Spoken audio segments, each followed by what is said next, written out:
The ruling party ZANU-PF yoneswa chimoto, nyika yose inozwa kuti vakomana with the regime ndo number one, vanoti hatidi politics of hate. Toona kuti vanoona kuti vanoreceive criticism from people who are in diaspora, vanouya vachiexposa corruption inenge ichiitwa nethe ruling party, ubva vauya vachilabela vachiti politics of hate. Sanapinda mashoko atoona kuti ari directed aiwa kune these ZANU-PF individuals vari kuonekwa kunzi these guys they are causing massive suffering.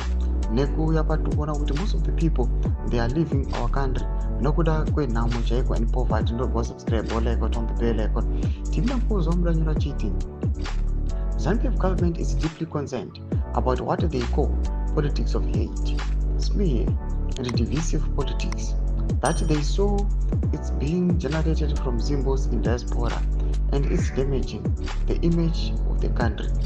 Zimbabwe has over 6 million people around the world who run away seeking greener pasture and amnesty. Thomas Kamla Yukopuna Prince Aiwa.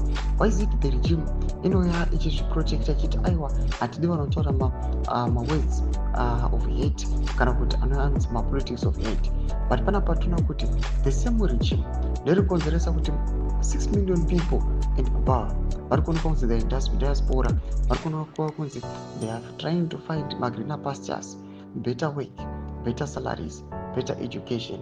Why is it is providing an environment which is not conducive for its own citizens? Why are most Zimbabweans fleeing from their country? Mashoko ari directed the ruling party ZANU-PF vari kunzi chivirai kutaura mashoko ekuti aiwa vanhu vari kudiaspora vamire the politics of hate. Tudze mafunguro enyu kuti kudii pamusoro pechitiko ichi na comment section. Mafunguro enyu, so subscribe or like, chit on the bell icon.